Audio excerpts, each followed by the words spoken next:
Welcome back, ladies and gentlemen, to the Gamestah Heroes of the Storm Ember series. Once again, my name is Kit Fox, and this time we have got the Gaming Gladiators going up against the boys from Tetris. Last round, we saw Fission defeat the newcomers, Ethereal Star on Dragonshire, and that was one of the better games. One of the better whitewashes we've seen for a while. Hey, let's face it, Jin Jam taking out the MVP award on the Kale Fast, but this time it is all about Gaming Gladiators and Tetris, and once again, it is a good evening to the boys, Skinny and Starving, your casters for this evening.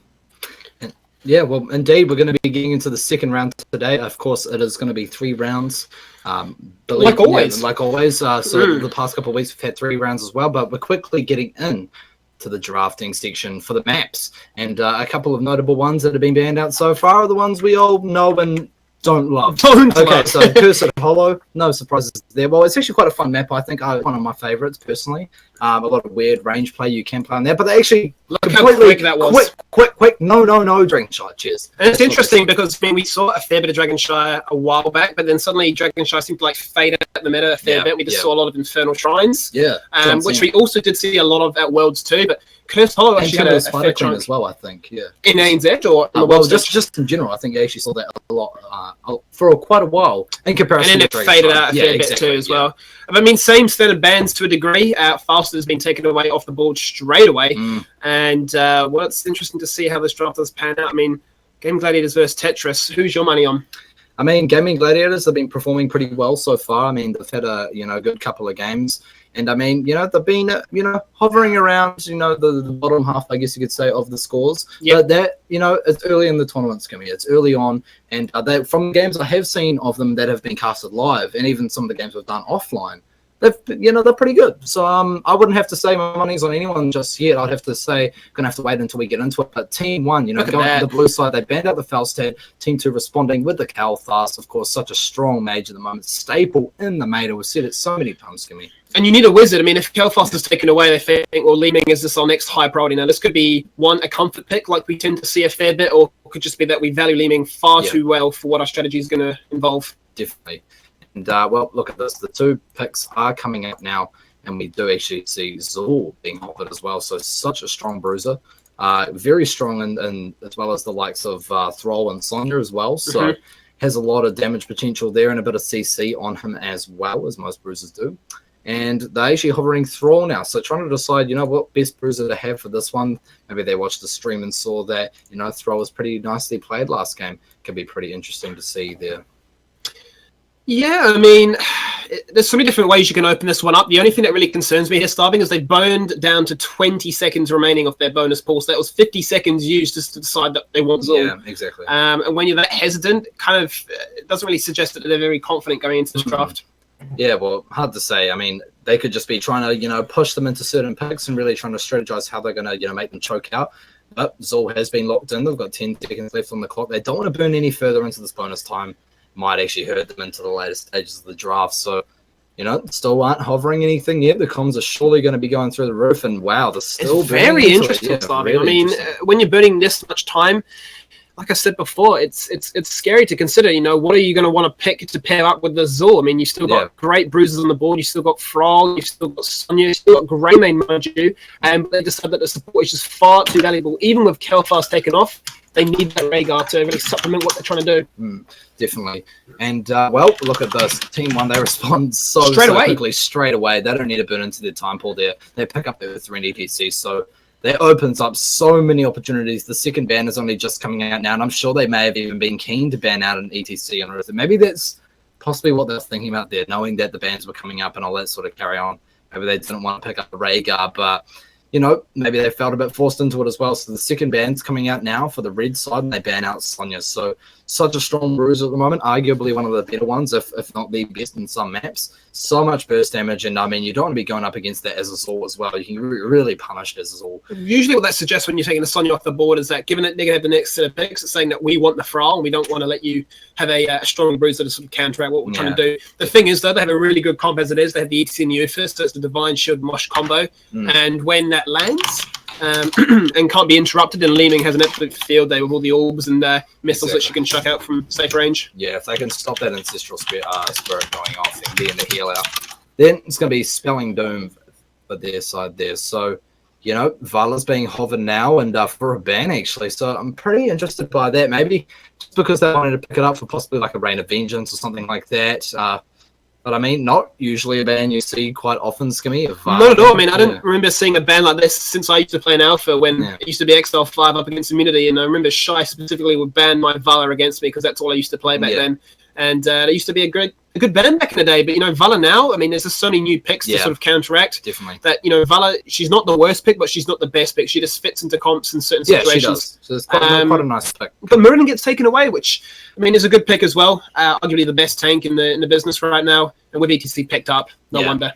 And, I mean, the good thing about banning out Mirrodin is it means that it stops them from, kind of going too heavy on the front line of it, I guess you could say, because you've got to reduce attack speed and you've got to deal with a double storm bolt to the face. But, that's not deterring them. Well, mind you, it's another way like we saw last game, just to follow up CC after CC after CC. Exactly. Despite those nerfs, and ANZ are still saying it works for us. Yeah, it does work. And, I mean, people have loved it. They've been playing that style for so long, and it's like you said yourself. Down to 2 seconds. Yeah. Wow. Yeah, they're really playing this time. Tetris are very, very concerned with what they're trying to go for here, it seems. Yeah, Gaming Gladiators certainly picking a lot more confidently here, but we're into the early stages of here. We're going to have to wait and see how this one does pan out.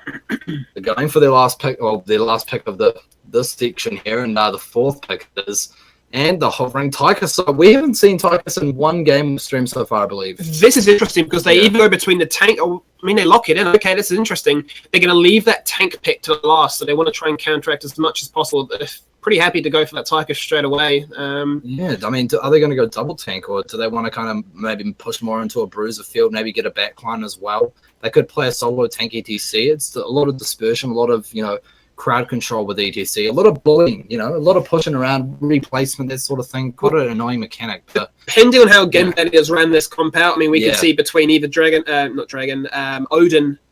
We've seen a fair bit of Odin recently, especially if a comp has a very squishy backline. You can just punch on from range. But, if they do have a very heavy sort of in-your-face comp, definitely going to go for that laser. But definitely. Sylvanas is locked in. Great pick for this map once again. If it is played around, especially that leaning, they can siege up pretty well. The last pick, though, I'd like to see them go for another front line.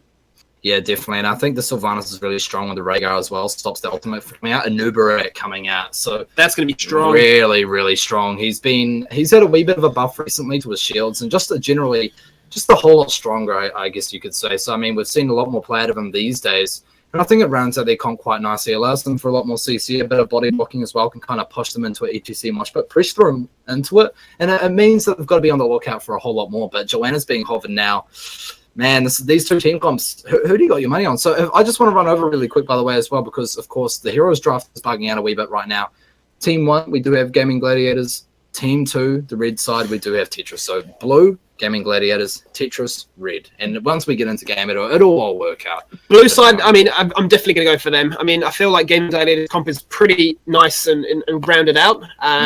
It just sort of synergizes quite well together. I mean, those 3 picks at the start of the draft, the Ufa, the ETC, and the Leeming alone, I mean, you can go anywhere from that. To finish it off with the Sylvanas and the Anubrak, in my eyes, it's perfect. I mean, this Anubrak, I would say, is most likely to go for the Locust Swarm and just literally just dive your backline, jump straight into that Tychus and throw and make his life a living hell. Definitely. But, some players do still quite like that Cocoon, and it has a certain place from time to time. Definitely. So, I mean, you can Cocoon someone like a Rhaegar and get the rest of the ETC mosh put onto the rest of the team and just blow someone up as fast as you can. It's quite effective. But, I mean, really going to have to see how they play that one, Skimmy. It's, your guess is as good as mine, as they always say. So, just waiting for both teams to get completely ready up here as they join into the game.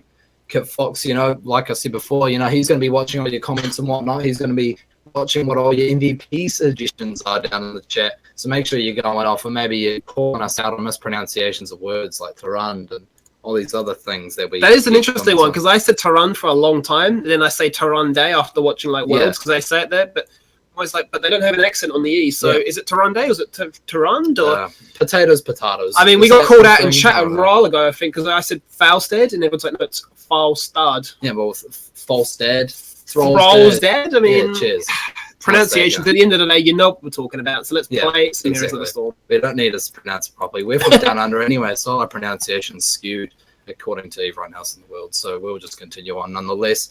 But, both teams are back in the lobby now. We're about to ready up. And, man, I've been pretty excited for this one. This is, of course, round 2, ladies and gentlemen, of the third week of the Gamestah Ember series. So it's been a blast so far. I've been really enjoying it myself. You know, and all the games have been pretty satisfying, I must say. A lot of good new faces have been coming up, and you know, I've been receiving, you know, more tells and more queries about it. I was just looking, Simon, to see if these two teams have actually come up against each other before, and I'm looking through the different weeks, and it doesn't seem to be the case. So this is the first for them as to whether or not who is the stronger one in this matchup. Yeah, well, it's going to have to wait and see, I'm afraid. So, you know, they're probably shaking in their boots to some degree, a bit anxious, a bit nervous about this one. But getting into round 2, Skimmy, here we go. The 5, 4, 3, 2, 1 classic countdown. Here we are. Here we go. Who do we have on the left-hand side? Left-hand side, we do have Game Gladiators. That is none other than Anubrek leading the charge for them. That's Zami playing Noob. That's ETC being played by Coronan. That's Delphia on Ufer. LF Virus on the leading. And Whiskey, bringing the whiskey. It's Sylvanas. And on the right-hand side, we do see Tetris. Iceball Water is playing Joanna the Tank. Juice is playing Rhaegar, the support we all know and love. 7 playing Zul, the Necromancer, the Skyfly. We've seen a lot of play by him as well, playing Thrall, and Sharper on Tigers. So that's an interesting pick. I mean, my prediction's definitely going to go towards Game Gladiators starting. Who are you preferring of these two comps? I would want to say Tetris, just because I never see Tigers. I played a bit of him before he was released back, well, re-released back into that game, I guess you could say, with a bit of new changes. I was really liking him. I thought he was going to be a bit bigger, but, you know, it turns out, you know, not everything has, you know, its an intention, and he's still kind of out of place, I guess you could say, as far as, you know, ANZ is aware. So the caster predictions are in, so do drop yours in chat as well, Twitch. Who do you think is going to win this one? But also keep an eye on these big plays for that NDP program, as they will have a chance to win a Plantronics Rig 500 HD, kindly provided by those guys from the corporate world. But here we go. It's going to be the game of the century, the game of round 2, if you will. And already it looks like Gaming Gladiators is going to posture this top side, going to try and call out Tetris's bluff and really try and get themselves an early lead with that Sylvanas push. Yeah, might go around with the old rapper one too, but they are posturing around the mid, so of course I do believe Tetris do know that they are going to be hovering around there. And here we go, Zami leading the charge here, as Skimmy did say before preemptively. Coronan, he's just sitting there, just in the brush, looking out, trying to get some, you know, vision here. That's really nice, actually. Allows his team to get away. Zami, of course, is going to be 100% safe, as he is going to be able to just burrow out of there. The damage from Li Ming was huge, and that's what I was going to say, basically. That Li Ming from distance with the orb, if everybody's clumped up, that alone is going to win this game. Speaking of the build, Skimmy, is there anything interesting going on with the build so far? Nah, everything's standard across the board right now, Starving. The only thing that really looks different is the fact that the Colossal Totem's being picked up, but that's usually what you're going to go for when they have a lot of melee. Try and slow down the fight and allow your Thrall and just to chase on that much better. Yeah, I'm pretty interested to see what build Life Virus actually saw. That's the Li Ming play, by the way, everyone. That's not too aware, but actually Sharper playing very, very low as he is getting chased, and nice magic missiles coming out from Life Virus, the Li Ming player, to get that kill, or establish that kill, I guess you could say. Very, very nice, very early on for Gaming Gladiators. The interesting thing to note, Starving, is the fact that once again we see a Sylvanas in the solo lane. I'm not a big fan of this. I mean, when teams pick Sylvanas, usually we want to see them push. And they got a good start to that one. They took out a tower in the top lane, which is giving themselves a small little lead. But I'd like to see them try and bounce between those lanes and just force the other team to respond. So they go bot, they take a tower, they go mid, they take a tower, and you just win that way. I mean, you could even have the Anubrek, but I mean, what they are getting from the Anubrek is quite big. They've got a lot of pressure in these ganks, and they can actually do a lot of big things with these stun combos. They're trying to bank basically on those free stuns, going one after the other, and basically trusting LAF Virus to do his job. We talked about it earlier, Skimmy. The stun made it. You know, everyone loves it. But look at this, a bit of an engage going on the bottom here. Zemi trying to get a bit of a kill, but Sharp is not having any of it. He's a bit too hyper aware of the situation right now. And Bone Prism coming out onto ETC as Nilsen does run down. But man, this is a bit risky here. Might actually get caught out. Stuns coming out. That's one missed actually. Arcane Orb missing as well. Zemi's getting a lot of deep damage. Yeah, Sharp is just punching on. Their Bone Prism is onto ETC. Delphia going very low as well. No healing for him. Zemi actually missing his stun. And they're going to have to back out of there. So a lot of TC actually a bit misused there, I must say. And they are going to simply have to back off. Whiskey looks like he's having a really rough time. The collapse on that Zol probably wasn't the best target, in all honesty. I mean, he popped that Bone Prism, the burst just wasn't there. Zami, very low, forced a viral charge away. Thankfully, he didn't die in that exchange. But LAF Virus is doing a great job from this distance here, just poking on the shrine. There's 3 members currently on there, ETC tanking the well, but they do actually capture that one. And this is what I was saying about the top lane starving, is Sylvanas is going to lose that lane. She's losing to Fra right now, forced to go away. They pick themselves up a free dragon. It's 0-7 with that one. Wow, but what I was going to comment on, Skimmy, is Li Ming still hasn't picked up her talent, so still hovering it, still trying to decide what she's going to be going for. She's actually going to comment on damage seems a bit minuscule right now. Has gone for the dominance, so that means all that heals. Well, basically what that's basically telling us is that dominance, it means she's going to try and self-sustain, and those heals are going to be mainly aimed towards the tanks. Yeah, definitely. So going to be trying to get some picks as fast as they can, but 3 members have returned down to the bottom now. And they are going to simply tell Tetris to simply back off. And look at, a lot of pressure on the side of Gaming Gladiators right now. They're in an XP disadvantage. It's Dragonite punching on their front door at the mid lane, and they have throwers just continuing to split push. They don't feel a lot of pressure on the side of Gaming Gladiators right now, that being Tetris, and they're just simply, continuing to soak. I'd much prefer if this Anubrak actually went to the top lane. He'd have a much better time up against the Fra right now. Whiskey, I mean, he can play this lane, but he's just going to get slowly whittled down. As you can see there, another chain lightning being chucked out, and he has no way to sustain unless he goes for that sustained build, which it looks like he's actually going to spec towards, but that's not going to take any effect until the later parts of this game. So also another reason to suggest that this Oof is going to be prioritizing his heals on those 2 bruises. Yeah, and it looks like Anubrak actually heeded your call. He's actually rotated to the top lane. Cool. We do see 2 members of the Tetris actually picking up that easy camp from the bot lane. So, look at this. Bit of a contest. TTC pushing it out, saying, no, almost got it there.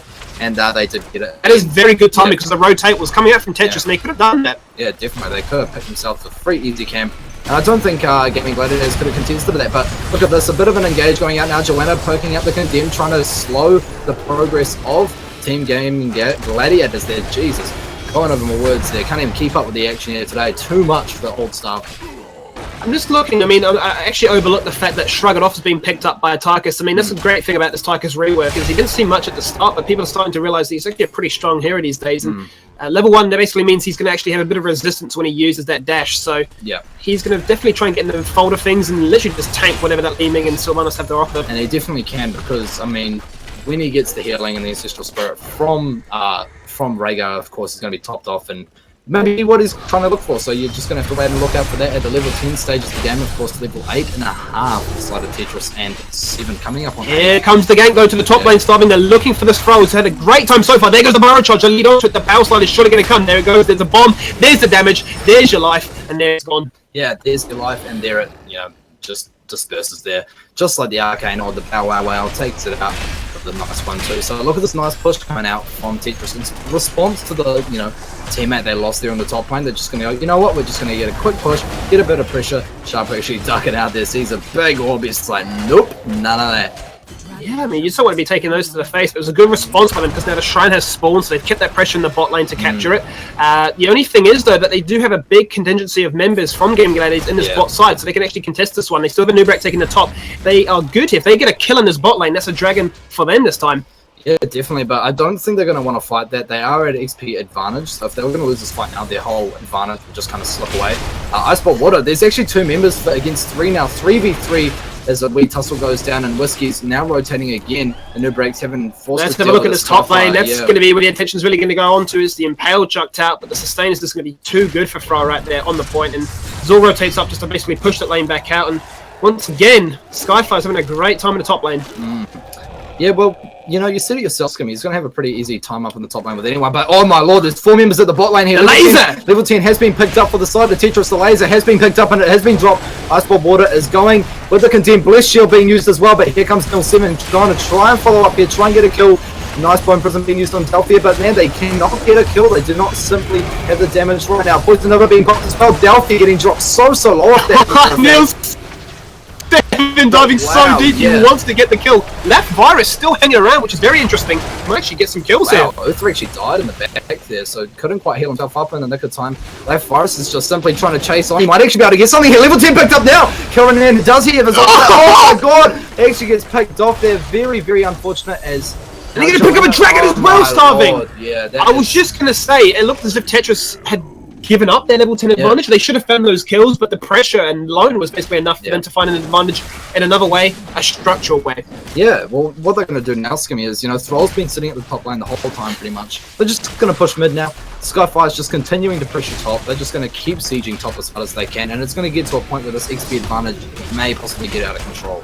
If they get a talent tier advantage at the level 13 mark, it's going to spell something pretty scary for them. Tychus is still pushing the bot lane whilst the Dragon is sat in mid. They have 3 members at this stage responsible for trying to prevent that from getting any value. They are now actually rotating on down that full is very low. One power shot left, which has been expended now. Very healthy. Well, not really at all, to be honest. I mean, it's down to about a third of its total, and 3 members of Tetris are still looking to get that one. They're trying to acquire level 13 first, a full level lead right now for them. Yeah, definitely. So, I mean, look at this. They're just going to pick it up. Nil 7's going to get picked off finally, and he might actually get picked off here. Stun's coming out to Disintegrate as well. They need to get this kill. Yeah, they are probably going to... Oh, wow. Okay, ETC didn't actually commit there. Did he? I mean, I don't know if he had Power Slide available or not, but yeah, that was kind of... by knocking him away in a certain degree, basically meant that no kill was done. Sylvanas dies in the exchange as well, so the fight was looking grim right now for Game Gladiators, who now are up against a level 13 Tetris side. The Power Slide comes out from Coronan, but slim to nothing. Gaming Gladiators, I think they're feeling a bit of pressure here as Tetris are on a, they're forcing into a bit of a tilt. Thrall's pushing the top lane, still just doing this thing, and Nil 7 and the rest of the boys are sitting around the mid lane, but here comes ETC. Oh, he's waiting for the wash! Yeah, actually, and a Poison Nova coming out as well, so the damage is certainly going to come out. Tychus popped the laser, and Divine Shield being popped so early, and no ETC Moshpit as well, so wow, that's a lot of ultimates down. Remember, he still has Moshpit available, he's going to go for it now! There's the 3-man Mosh! Oh my lord, Semi coming up with the follow-up stun as well, with the Burrow being used, so many being used as well by the Skyfire, and this does not look good, too good for Gaming Gladiators. One reset for Lab Forest, one orb's coming out as well, another reset. Here we go, is Skyfire going to go down? You see, it's another reset. Wow, Skimmy, what a fight. I mean, first ETC Moshpit. It actually still went in favour of Gaming Gladiators. They only lost in Nubrek, who actually, mind you, ran into the Tychus laser. Yeah. Because it was still available, so he actually kind of just sealed his own demise there. But 3 members of Tetris died. What was really great about that was Iceball almost predicted that Mosh was going to come out straight away. He used that Condemn as soon as the Power Slide went across. Boom, Moshpit interrupted, 10 seconds on cooldown, but still remember, it's still going to be there. Yeah, it's very, it's quite readable the way with the ETC Ultimate. You know it's coming out, you're just really waiting for it. And I mean, that ETC Moshpit actually kind of won the fight, let's be honest. Oh, absolutely. A 4-man Mosh, what can you do when you're locked up for that long? Yeah, full duration Disintegrate as well. That's going to deal quite a bit of damage in that short space of time. You've got 1 reset coming out of that as well, and actually managed to get a 2nd kill off the ETC Moshpit. If they can get more fights like that, they're going to find themselves starting to get back into this game. It's a case of now, how do they establish this lead, or how do they actually catch up? They're going to go for the bottom shrine now. They still have 2 members with a Nightcap pushing as well, so a very strong lane. Zor's going to push that one out as well, but the Skeleton's going to bit of a fight. Yeah, definitely, and ETC and all the boys there from Gaming Gladiators are ready to fight this. Juice is in a bit of a weird situation here. Magic Missiles coming out, but no, they don't have the damage right there. I think Li Ming kind of plays more of a very, very far range role with the Arcane Orb build she's kind of gone as well, but she does have the teleports talent picked up as well. Yeah, she's gone for the Blink teleport build, so trying to get into the mix of things, which is interesting considering the comp that they're going up against is a lot of CC. You don't really want to try and die to that, but then the fight's going to break out towards their Goblin starving. Yeah, definitely, and ETC Moshpit still on cooldown. Delphia taking some damage already, and wow, what a fight they do not want to be in right now. Actually getting caught out just so hard, and that is just not the Whiskey actually outplaying himself there. Wow. DJ Khaled would not be happy about that one. No. And that's just a bit unfortunate there. Gaming Gladiators getting snuffed out, like, their flame was building up, they were getting brighter, burning very hot there, but, ETC, I was going to comment just before the fight broke out, the ETC Ultimate was down for a further 15 seconds. I feel like that positioning may have just been a little bit too aggressive. And that's what I mean, Starving. Yeah. Really, a lot of these times when you're looking at these games, it's not about how many plays that you make, it's about how consistent you play. So, if you realize you don't have that much, excuse me, for, say, another 15 seconds, then why are you there in that aggressive situation? Exactly. Yeah. They're going to capitalize, they're going to punish you, and that they did. They got 3 kills. Bless sure they might even be looking for the CTC as well, but they've got the Dragon. That alone is going to take down this keep wall and find themselves a big advantage for 16. Yeah, definitely. Iceball Waters actually forced to play a bit passive here, I should say, as he's sitting at the back line. He's just going to get healed up from Juices when he can, but 56% left on the Dragonite here. They are just trying to wither away whatever they can. The top lane's looking a bit, it's going to start pushing back though, so they might actually go up there and try and get that XP. It looks like Gaming Gladiators, they don't want any bar of that, so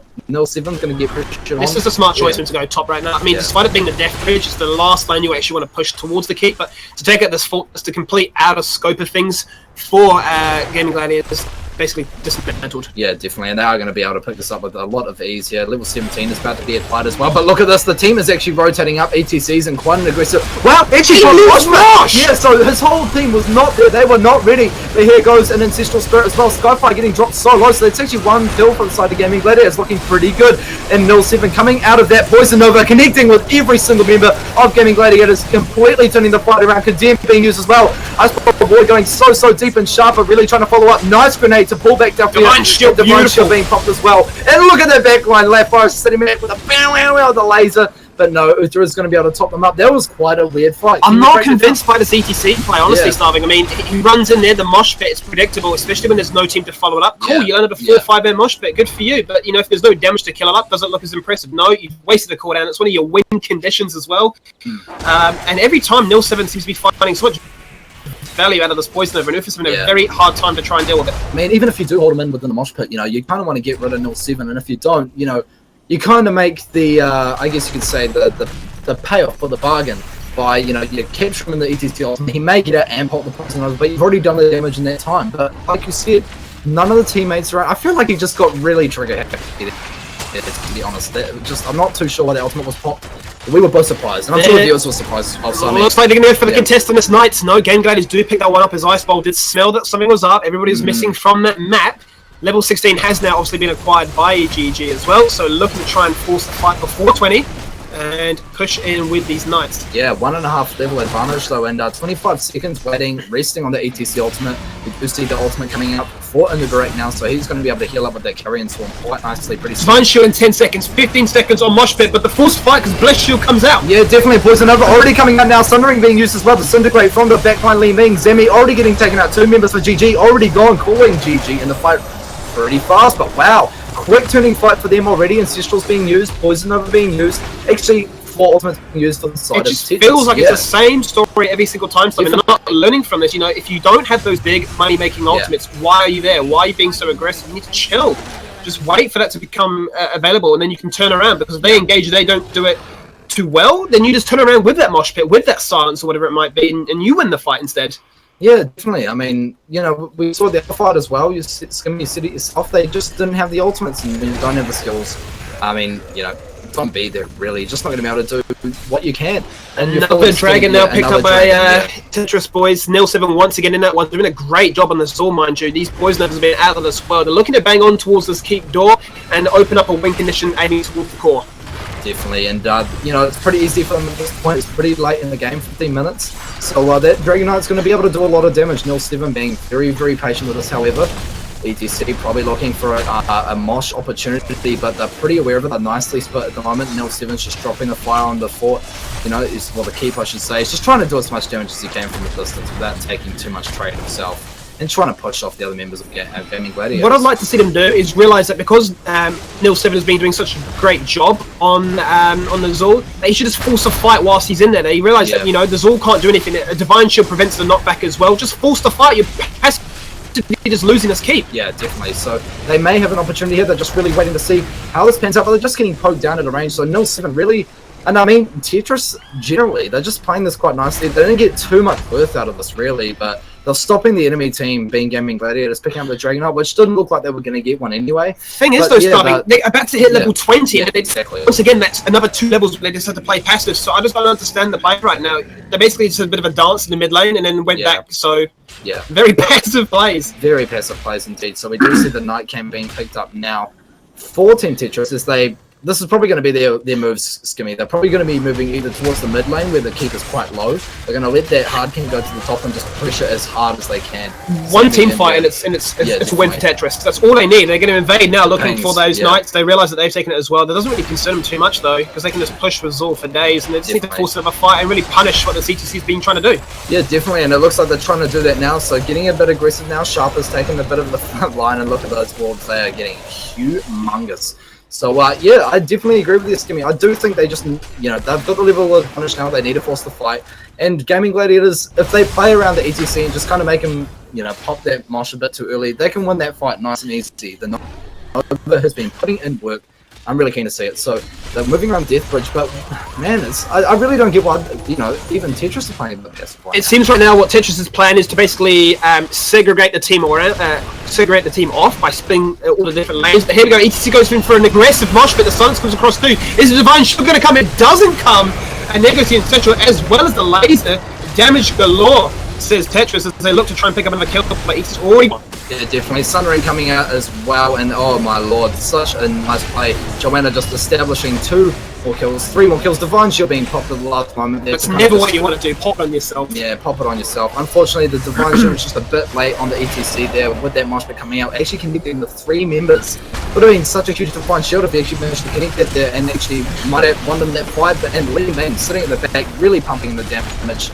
So what Tetris are doing right now is they're playing the safe option. They're going to go, right, we can get another keep. We're actually going to go to the top lane, as opposed to going to mid, which is very interesting given that 2 people are there, but they're very confident they can do this. They're most likely going to go for the dragon afterwards and just push the core with that. Well, the thing is the Death Bridge is quite hard to push on itself by itself. And you don't really want to be pushing that lane at all until the late game. So the fact that all 3 members are dead, I think is quite nice. This is a nice safe play. I mean, an aggressive team would have gone straight for the core, but I much prefer this one, especially in this meta where people throw left, right, and center.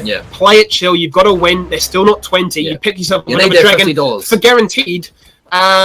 Just win off that. Yeah, you want to win that $50. So 0-7 actually getting spotted out here by ETC and Whiskey, rotating around now. They need to play this a bit careful though, because of course Dragonite can be picked up at any time at the moment. But wow, they are posturing around a nice Arcane. Just going to check that brush. Juices has rocked up, and man, this is probably going to be the final fight. If they cannot pick this up, if they can't stop this Dragonite from being picked up, this is probably going to spell doom for them. So, you know, they smell something's up. Iceball Water's taking that front line. Dem being used already, calling it. And man, oh, look at this. Demi. Mosh Pit is available for 15 seconds again. Once again. So, Sundering being used as he comes out of that burrow. 1 kill already for the side of Tetris. Gaming Gladiators not ready for another fight. Uther nowhere to be seen as well.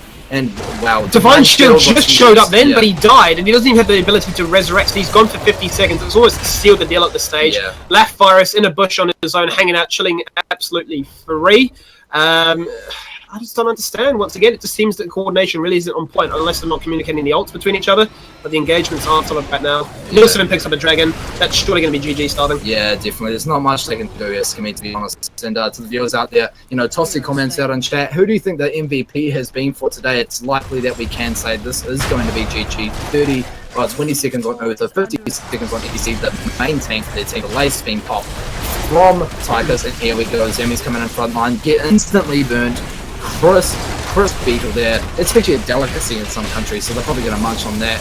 I'm pretty sure there's a couple of from, well, you know, people that are born in other countries that reason, you know, they live in the ANZ region. But you know, GG. That game goes to Tetris. Gaming Gladiators couldn't pull through the GG for themselves, I'm afraid. But man, Tetris played that really well, showing that, you know, sometimes it's not all about the team comp. They had a really nice solid team comp, but the mosh pits just weren't on point. So toss out your comments in chat, ladies and gentlemen. Kid Fox, what do you think?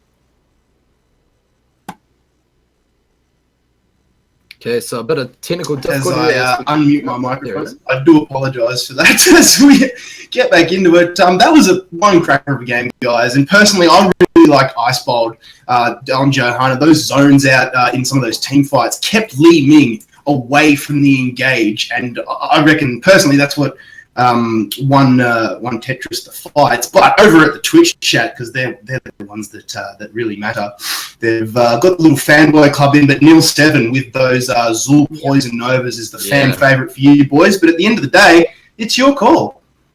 Yeah, to be honest, I was thinking Nil7 as well, like how he was playing the Dragonite. And I think just how you kind of, you know, you kind of direct your team when you're playing the Dragonite as well. How you move and stuff, it kind of reflects how your team's going to play. So, and when he came out of the Dragonite, obviously, the Poison Nova is always connecting with 3 or 4 members. He was playing a bit aggressive at the start, paid off for them, though. I would probably have to say Nil7 as well. I would say Nil7 as well. I mean, Iceball did a great job, and I mean, tanks don't usually get enough praise as they should. Definitely did a great job, but for me as well, Nil7 did a great job. I mean, top damage, 70k, only slightly behind the Li Ming. A lot of siege damage as well. A lot of siege damage, a lot of push. And the Poison Novas, for me, were just doing his job to a T. Exactly, yeah. So congratulations to Nil7, who does go into the draw to also win himself the Plantronics MVP headset, which will be drawn at the very end of July. So stay tuned for more of that. Jumping back to you, Kit Fox. Any feedback or feelings from the Twitch chat from anybody watching?